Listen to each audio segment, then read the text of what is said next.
I don't need a kid," my father declared at the funeral, as the rest of the family looked at him in disbelief. "I'm getting remarried. This time to a younger and more attractive woman. Right, Michelle?" "Oh, John, you're so silly." Father embraced a woman named Michelle from among the employees. Michelle looked happy as she clung to my father's arm. "Do you even understand the situation right now?" "What?" "It's a day to celebrate. My old wife finally kicked the bucket." I glared at my father. Then Maria gently embraced my shoulder. "I'll take Sally with me. I won't pay child support." "That's fine," Maria declared that firmly, hugging me. From that day, I started living with my aunt and her husband. I didn't hear from my father at all, but a month later, he suddenly called. "Hey, help me out." "Who is this?" "It's your father." "My only father is Kent," I said, ending the call and blocking his number. No matter how much he cried or raged, my father's hell had just begun. I'll make sure he regrets it plenty. I'm Sally Manson, a 12-year-old middle schooler. Just a normal girl who loves her mother. Being an only child, I get to do whatever hobbies I like, and I think I have quite a bit of freedom. My mother is very kind and rarely gets angry. But when she does, she's really scary. However, I always think it's my fault for doing something bad. Other than that, we get along very well, often going shopping together on weekends. My real father is a man named John, a very irresponsible person. Even as a child, I wondered why my mother married him. Once, I asked her why. But she just smiled awkwardly and said, "You'll understand when you're older." Honestly, even as a middle schooler, I had no idea why my mother chose him. He was always out having fun, and I have no memories of playing with him. More often, he treated me coldly, and I hated him. But I didn't talk about it much, because it made my mother sad. Still, I had dreams about marriage. That's because my Aunt Maria and her husband were an ideal couple. Maria, my mother's twin sister. She is very kind and sometimes strict, and she dotes on me. She was my aunt, but to me, an only child, she was like a sister. And I adored her husband, Kent, as if he were my brother. They had no children. Apparently, due to an illness Kent had in the past, he couldn't have children. Kent was a childhood friend of my mother and Maria, so Maria knew about his illness and its aftermath. Still, when they decided to marry, my grandparents strongly opposed it, but Maria boldly went ahead with the wedding, my mother told me. So, until I was born, Maria and Kent were estranged from my grandparents. But my birth brought them back together, and now they have a great relationship. However, my father ridiculed Kent. He keeps saying unbearable things like calling him a failure for not being able to have children, or accusing him of marrying for an inheritance. That's why I despised my father and swore never to become an adult like him. Right after I started middle school, my grandparents threw a celebration party. Their house is enormous. They seem to be local landowners with several businesses. My mother, Maria, and Kent each run one of my grandparents' companies. In contrast, my father is just a regular employee in one of their companies. As a child, I found this odd. But seeing my father's behavior, even I, as a child, understood he could never be trusted with a company. Yet, it seemed to bother him a lot. At the party, while pouring a drink for my grandfather, he started talking nonchalantly. "Hey, maybe it's about time you let me run one of the companies, huh? It looks bad, you know, having the wife as the boss and the husband as a low-level employee." The previously warm atmosphere suddenly turned cold. I sighed and took a bite of my cake. My father, oblivious to the mood, continued. "Or maybe we could just swap positions, right? That would solve everything." "Let's not have such vulgar discussions at Sally's entrance celebration," my mother interjected. "What, vulgar?" my father yelled, and his voice echoed in the room. Seemingly due to the alcohol, my father appeared unable to control his emotions. In contrast to my calmly speaking mother, my father's aggressiveness was almost comical. "Why do I have to become a regular employee anyway? I took over my current position through proper procedures. That's what I'm saying.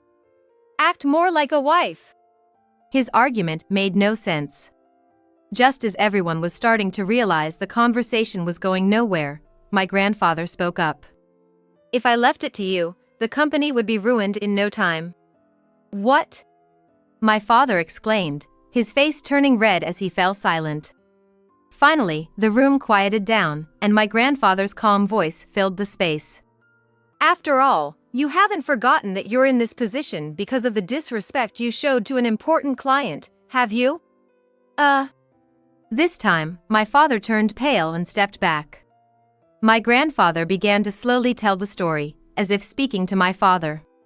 The company where my father works was originally supposed to be his as the president. But before the announcement of his appointment, he had an affair with the daughter of the president of the most important client. When the client's president found out, he stormed in. Because of that, the client threatened to stop all transactions, almost driving the company to bankruptcy. Hearing this, I felt embarrassed and pitiful for my father. But that was 10 years ago. It's past the statute of limitations, right?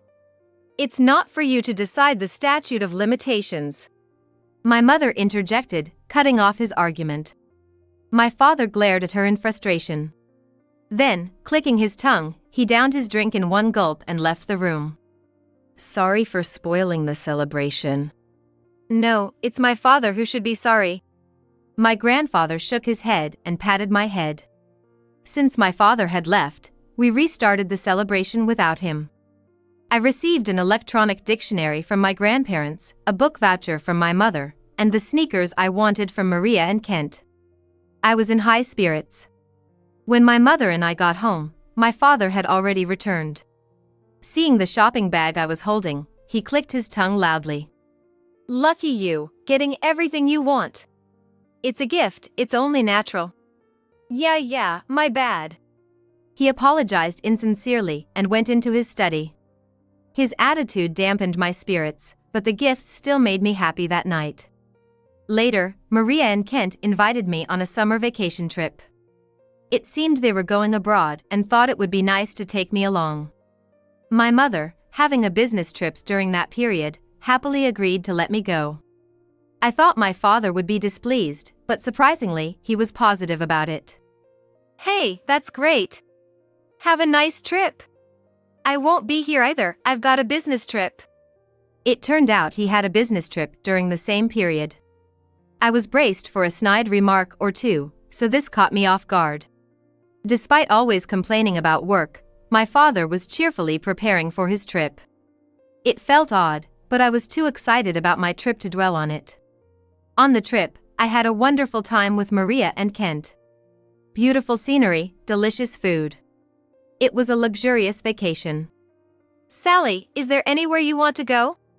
How about shopping together tomorrow, just the two of us? Really? I'd love to. But what about Kent? When I looked at Kent, he smiled and nodded. I was so happy I hugged Maria. Then Maria hugged me back. You're always such a sweetheart, no matter how old you get, Sally. I'm not a baby, I'm in middle school. Sorry, Maria said, still smiling. The next day, as planned, we went shopping. Kent had something he wanted to do and left the room earlier than us. Wow! This is amazing. This one's cute too. Maria and I were excitedly chatting and laughing in the store. Once our hands were full with shopping bags, we sat at a terrace to have some tea. While enjoying delicious cake, we were having a great time talking, but suddenly Maria fell silent and stared at one spot. What's wrong, Maria? Oh no! I followed her gaze and couldn't help but exclaim. There was my father with a young woman, both wearing frivolous aloha shirts, getting cozy with each other. That man. Wait, Maria. It's okay, all right? Maria looked like she was about to explode in anger, but I managed to calm her down. This wasn't the first time my father had an affair. It had been happening since I was little. At the worst times, he would even take me along to meet his mistresses. I loved my mother dearly, so of course, I was furious with him, and after that, he stopped taking me along. With such a history, my feelings towards my father's infidelity were just a resigned acceptance. We should tell Mom. For now, just ignore it, ignore it. Sally! Yes, you're right. Let's just take a picture and send it to her, Maria said, taking a photo to send to my mom. I was curious about how my mom would react, but I assumed it would end with her dropping the hammer on him, as usual. However, just before we were due to return home, I received a call from my grandmother with unbelievable news. Sally, calm down and listen. Your mother, she died in an accident. What? I was so shocked that I dropped the phone. Maria picked it up and, after hearing the same thing from my grandmother, broke down in tears. Kent took over the call, but both Maria and I could do nothing but cry. We returned home and went straight to the hospital where my mother was taken. The moment I saw her there, I burst into tears. Mom, Mom! This can't be! Maria collapsed in shock. Kent accompanied her to another room while I stayed and listened to my grandparents explain. My mom had jumped in to save a child who dashed into the street, becoming a human shield. She was hit by a car and severely injured on the asphalt, and by the time she reached the hospital, it was too late. The child only had minor injuries and was otherwise unharmed. I just stood there, numb, listening to the story. By the way, where's John?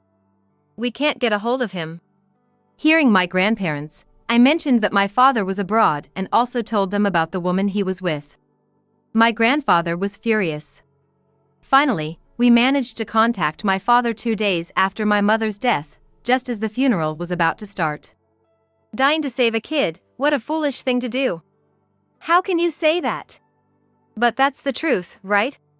My father said unapologetically, and everyone, including me, glared at him. Unperturbed by our stares, he casually took his seat as the chief mourner. You're not supposed to sit there. Huh? I'm the chief mourner, my grandfather said, and my father, looking displeased, moved from the chief mourner's seat to sit behind it. It was after the funeral. My father suddenly stood up, went to my mother's side, and, unbelievably, threw his wedding ring at her. What? What are you doing?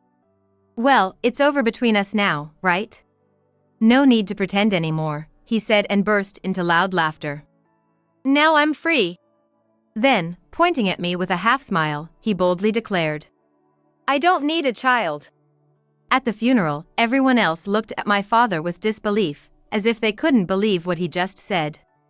I'm getting remarried. This time to a younger and more beautiful woman. Right, Michelle? Oh, John, you always say the funniest things. My father called out to a woman named Michelle from the crowd of employees and embraced her. Michelle, looking pleased, clung to my father's arm. Do you even realize what's happening here? What?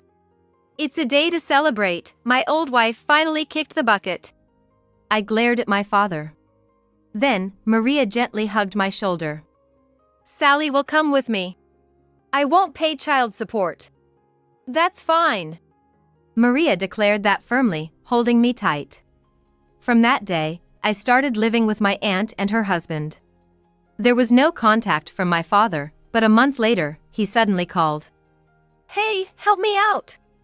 Who is this? It's your dad. My only father is Kent, I said, then hung up and blocked his number. No matter how much he cried or pleaded, my father's hell had just begun. I'll make sure he regrets everything.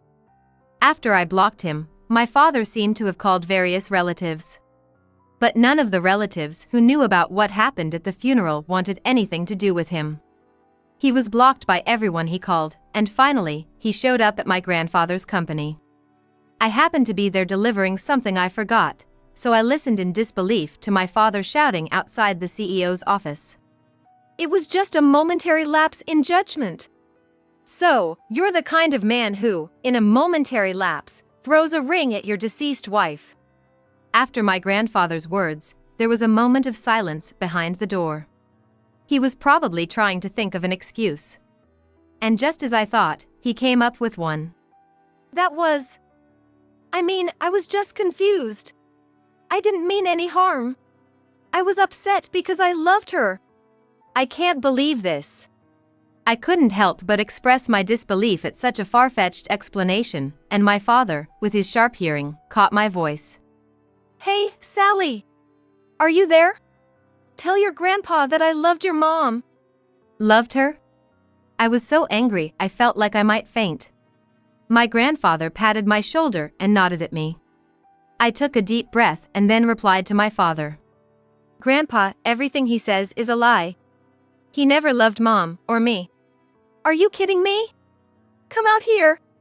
My father was yelling and banging on the door from the other side. But his actions couldn't stop me from speaking the truth.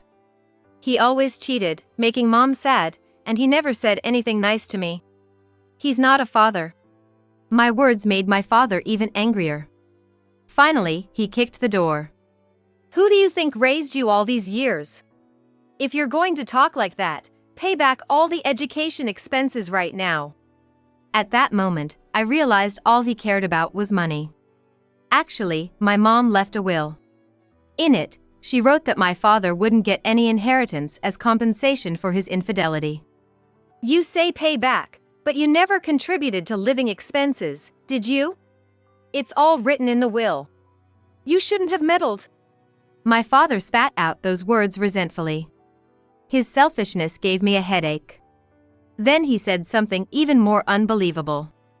I'm not divorcing her. So, as the parent of a minor, I should manage her money, right? Huh. I was completely astounded. It was my father who said he wanted a divorce, and the divorce papers had already been processed. In other words, their divorce was final. What are you talking about? Shut up! Children should not interfere. I'll tell the office that the documents we submitted were a mistake. He didn't realize that once documents are accepted by the office, they can't just be withdrawn unilaterally. Even as a middle schooler, I understood this. Why couldn't my father? You're just a stranger now.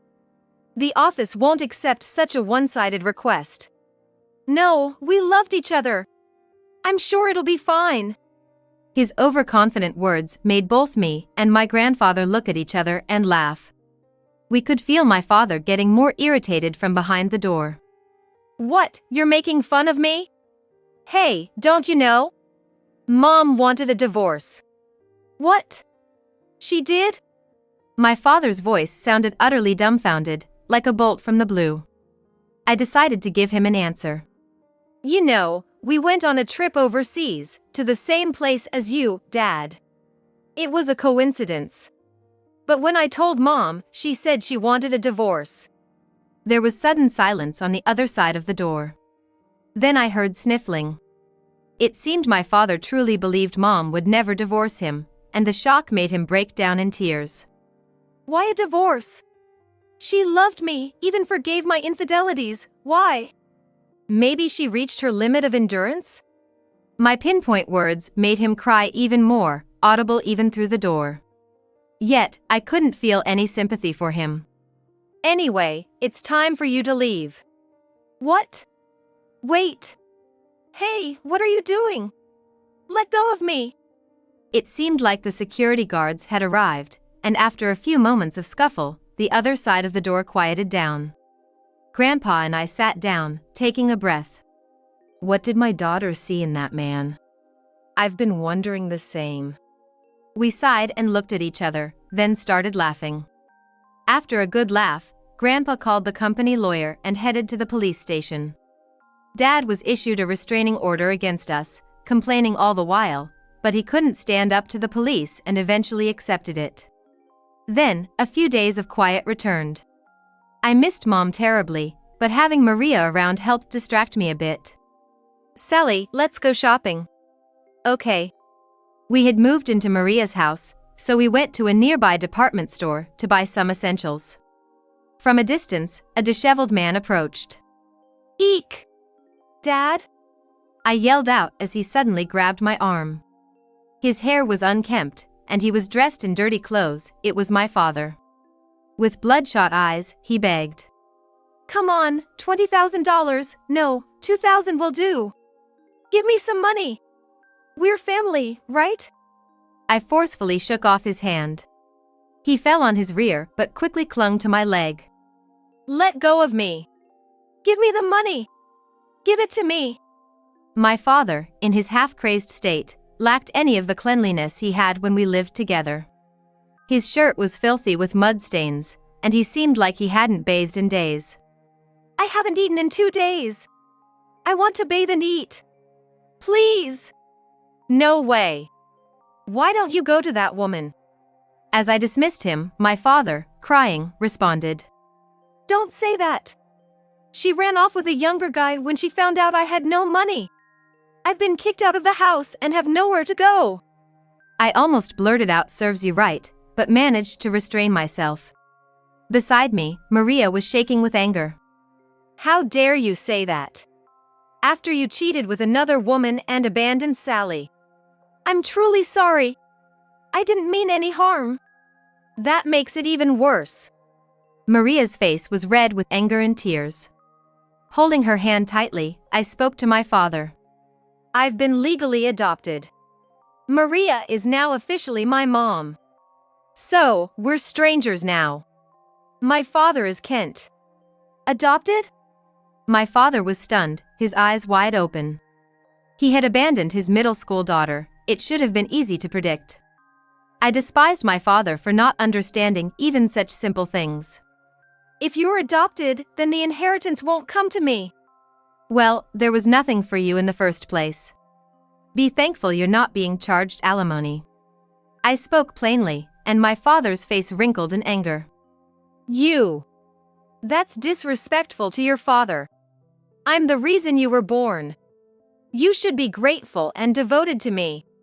Finally, my father's true colors showed as he yelled, causing a stir among the bystanders. I looked down on him with cold eyes. And I voiced my true feelings. No money from me, all the cheating, and above all, making Mom sad. I called you Dad for Mom's sake, but I never thought of you as my father. Not then, not now. I had never been so direct before, and my father looked up at me, dumbfounded.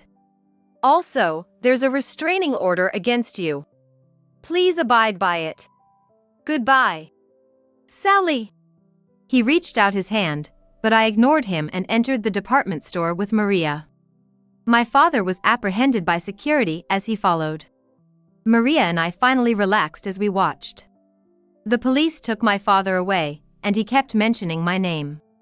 Despite the restraining order, he still expected me to come for him. Maria was furious and arranged for a lawyer, while Kent discussed something with her. I asked about it, but they wouldn't tell me. It's only natural as your parents were eager to handle it. You'll understand soon, don't worry, Kent reassured me. A few days later, we went to my grandparents' house for a discussion, accompanied by Maria and Kent. Upon entering the living room, there were my father, looking completely worn out, and Michelle, who had been by his side during my mother's funeral. When they noticed me, both of them had frightened expressions and were trembling nervously. Let's start the discussion. My grandfather announced, and the atmosphere tensed up. The lawyer slowly read out the main purpose of today's meeting.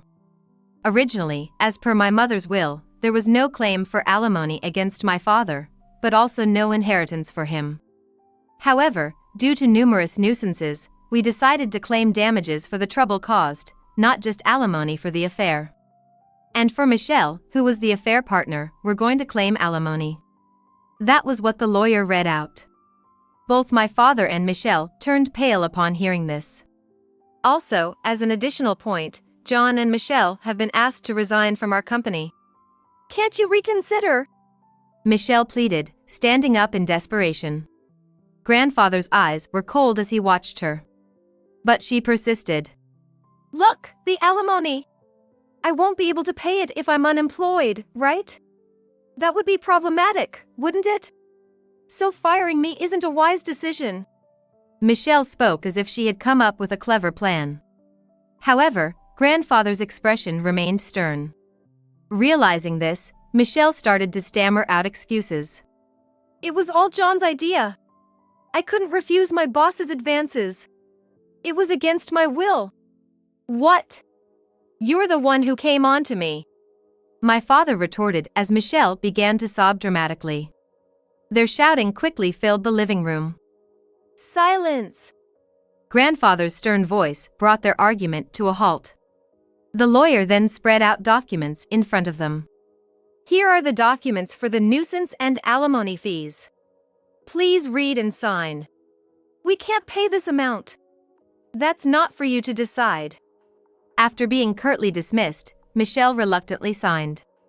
Once she signed, she was escorted out of the room. However, my father kept his head down, refusing to sign. Maria's irritation was becoming apparent. Then Kent spoke up quietly. Infidelity is the lowest, isn't it? What are you talking about all of a sudden? Betrayal, you know? Did you know it's a crime in some places abroad? My father's face went pale upon hearing this. Kent continued, his expression impassive. You promised at the wedding to support each other in sickness and health, right? Was breaking that vow and hurting your partner fun? My father opened and closed his mouth but seemed unable to speak against Kent's intensity. The woman you married was the sister of the woman I loved, the mother of my precious daughter, and my cherished childhood friend. Well. Kent looked straight at my father with a smile and then slowly delivered his final words. I will never forgive you. Throughout, Kent didn't raise his voice but spoke gently, as if guiding my father. It seemed to affect my father more than any shouting would have. With a pale face, my father just stared at Kent, frozen. Kent gently put a pen in my father's hand. You can sign now, right? Yes. My father seemed smaller than ever, even more so than when Mom was alive. After signing, my father left without looking at us, staggering out of the room. Later, I heard that he had taken out a loan to pay the nuisance fee. Kent is managing that money. It seems my father borrowed from a very dangerous place and soon disappeared without a trace. He might even be working on some fishing boat somewhere. As harsh as it may seem, I feel no sympathy for him. He brought it upon himself. In fact, I find myself hoping that the company he owes money to squeezes even more out of him. As for Michelle, after paying alimony for being involved with a married man and being forced to resign, her parents found out and she was sent back to the countryside. There, she was married off to a man 30 years her senior in the village and now leads a busy life with no rest, taking care of her mother-in-law and doing farm work. Apparently, that family had been looking for a young wife to take care of their elderly for some time. I heard that Michelle's parents harshly scolded her when she complained about wanting to escape. Maria and Kent, as my parents, shower me with love every day. They treat me like their real daughter, sometimes strictly scolding me. On the monthly anniversary of my mother's death, we visit her grave, eat her favorite foods, visit places she loved, and spend time remembering her. Watching the love between Maria and Kent makes me hope to have such a wonderful marriage when I grow up. My relationship with my grandparents is also great. Lately, they're considering building a vacation home for my overseas studies, which I'm desperately trying to dissuade them from. I do want to study abroad, but I'm just a first-year middle school student. Right now, I want to enjoy time with my friends in Japan, which I've told my grandparents. Though they are nearly 80, they're still very energetic, traveling often. Their wedding anniversary is approaching, so I'm trying to decide what to give them. Recently, a proposal I made in the student council was approved, so I've been busy every day. There are still many decisions to be made and problems to be solved. But it's a fulfilling job, and I enjoy discussing things at school the most. At home, I've recently become engrossed in reading English books. Maria gave me a book that my mother loved, and I'm slowly translating it with an electronic dictionary. It's not smooth sailing yet, but I find the translation work so enjoyable that I'm considering becoming a translator in the future. To achieve this, I've asked Maria to enroll me in a school where I can learn English conversation and comprehension. The separation from my mother is still very sad, and I often cry when I think of her, but I'm loved by many people and living in the present. Someday, when I go to heaven, I want to tell her all about it, which is why I've started keeping a diary. I plan to write about both successes and failures for my mother to hear about them. Maria and Kent have told me that it's okay not to forget my mother and not to force myself to call them mom and dad. But to me, they are like a second set of parents. So, for their upcoming anniversary, I've prepared a gift with a card that says, "Happy Anniversary, Mom and Dad." I'm excited, thinking they'll surely be happy. Every morning, the first thing I do is talk to my mother's photo. It's my daily routine. The sky outside is clear and blue. Maybe my mother is cheering me on. Thinking that makes me happy.